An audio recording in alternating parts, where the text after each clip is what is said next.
ঐতিহাসিক স্বাধীনতার যুদ্ধ ৭১-এর মুক্তিযুদ্ধে যে বাংলাদেশের শাহাদাত বরণকারীদের যে সংখ্যা এ নিয়ে যে ধূম্রজাল, এই তথ্য শুনলাম আজ প্রথম যে গবেষণা করতে গিয়ে ২২,০০০ পর্যন্ত সংখ্যা বেরিয়েছিল।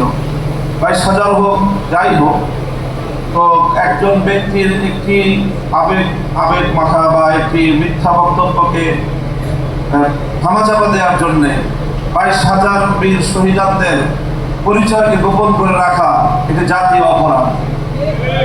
এই জাতিকে কলঙ্কমুক্ত করার জন্য একটি উদ্যোগ হওয়া উচিত। আজকের এই উপলক্ষে আমি বাংলাদেশকে বলবো, শুধু বাংলাদেশ সরকারকে নয়, গোটা বাংলাদেশকে বলবো, বাংলাদেশের ৭১-এর মুক্তিযুদ্ধের সকল বীর শহীদদের যে তালিকা প্রণীত হওয়া উচিত। এখানে মুক্তিযুদ্ধের ভাতা নিয়ে কাটাকাটি হয়, কিন্তু মুক্তিযুদ্ধের শহীদদের স্মৃতি সংরক্ষণ করার কোনো আয়োজন নেই। এর চেয়ে জাতি হিসেবে আমাদের জন্য কলঙ্কের আর কি থাকতে পারে।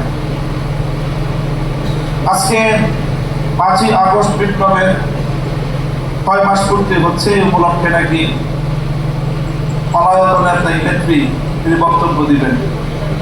তিনি মাঝে মাঝে এই বক্তব্য দিতে গিয়ে বলেন যে আমার কি অপরাধ, উনি খুঁজে পান না ওনার কি অপরাধ।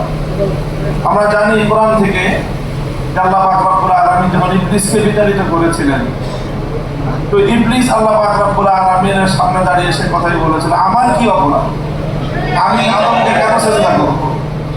কাজে আদমকে সেজদা না করার কারণে সে বিতাড়িত হয়ে সে তার অপরাধ খুঁজে পায়নি।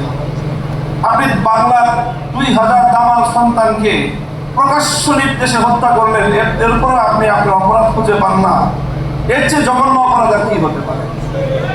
কাজে এই জন্য যদি আজকে বক্তব্য দেয়নি, তাহলে আমি আশা করব এবং আহ্বান জানাবো এমন একটা বক্তব্য দিবেন যে আপনি মাস্টার মাইন্ড হিসেবে কাকে কাকে হত্যাকাণ্ডের নির্দেশ দিয়েছিলেন। এই জুলাই আগস্ট হত্যাকাণ্ডের সকল সংশ্লিষ্ট অপরাধীদের তালিকা স্বীকারোক্তিমূলক একটি বক্তব্য আপনি দিবেন এবং সেই বক্তব্যের সূত্র ধরে আপনাদের এই 164 জাতির সামনে আপনারা করবেন। সেই স্বীকারোক্তির ভিত্তিতে আগামী দিনে বিচারের কাঠগড়ায় দাঁড় করিয়ে আপনাদের বিচার করা হবে।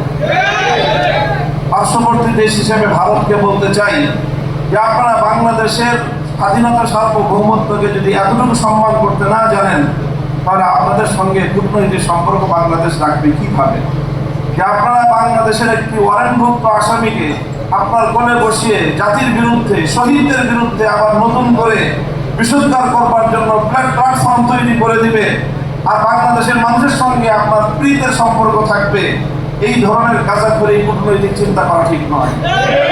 জন্য ভারতকেও বলবো, বাংলাদেশের মানুষের প্রতি শ্রদ্ধা প্রদর্শন করুন, দেশের জনগণের সঙ্গে সম্পর্ক তৈরি করুন। ওই পতিত আওয়ামী লীগ আর পতিত ফ্যাসিবাদের সঙ্গে সম্পর্ক রক্ষা করে বাংলাদেশের সঙ্গে আপনার বন্ধুত্ব রক্ষা করতে পারবেন না।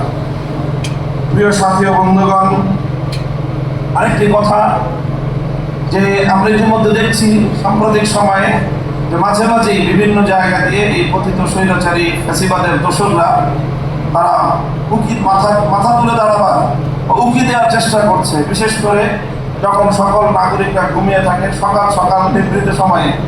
তো এই সময় আমি বাংলাদেশের সকল নামাজি মুসল্লিদেরকে বলবো যে ফজরের পরে সব ঘটনাগুলো ঘটতেছে। বাংলাদেশের ৩.৫ লক্ষ থেকে ৪ লক্ষ মসজিদ আছে, এই মসজিদের মুসল্লিরা ফজরের পরে একটু অ্যালার্ট থাকবেন যেন বাংলাদেশে কোনো দুষ্কৃতিকারী, কোনো পতিতের স্লোগান তুলে বাংলাদেশের মাঠে যেন নামতে না পারে।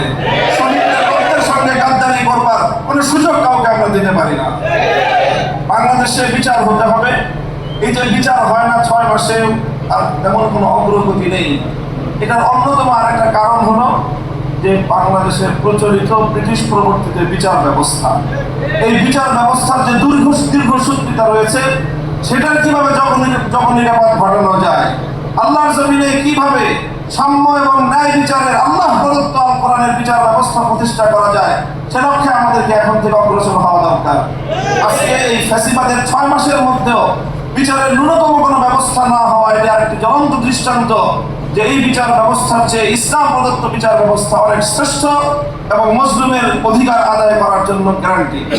সংগ্রামী সাথী ও বন্ধুগণ, আমি সর্বশেষ আহ্বান জানাবো যে ইনশাআল্লাহ আমরা আমাদের লং টাইম যে আমাদের পরিকল্পনা বাংলাদেশে ইনশাআল্লাহ ইসলামী বিপ্লব হবে। আগস্ট বিপ্লব আমাদেরকে চোখে আগুন দিয়ে দেখিয়ে দিয়েছে বিপ্লবের জন্য বড় কোনো দলের প্রয়োজন হয় না, বড় কোনো নেতার প্রয়োজন হয় না। বিপ্লবের জন্য মাটি যখন উর্বর হয় ছাত্র নেতৃত্বের মাধ্যমে, বিপ্লবের মাধ্যমে একটি ফ্যাসিবাদী ভিনদেশী কৃতদাসীকে কিভাবে বিদায় করা যায়। ইনশাআল্লাহ আগামী বিপ্লব হবে ইসলামের বিপ্লব, বাংলাদেশ হবে ইসলামী বাংলাদেশ ইনশাআল্লাহ। আপাতত ফ্যাসিবাদ যেন বাংলাদেশে কোনোভাবে প্রবেশ করতে না পারে, মাথা তুলে দাঁড়াতে না পারে। সকল রাজনৈতিক দলকে স্পষ্ট বার্তা দিতে চাই, যাদের কাঁধে ভর করে অথবা যাদের কথায় আস্কারা পেয়ে আওয়ামী লীগ এবং তার দোসররা বাংলাদেশের রাজনীতিতে পুনর্বাসিত হওয়ার চেষ্টা করবে, তাদেরকে আমরা রুখে দাঁড়াবো ইনশাআল্লাহ। আসসালামু আলাইকুম।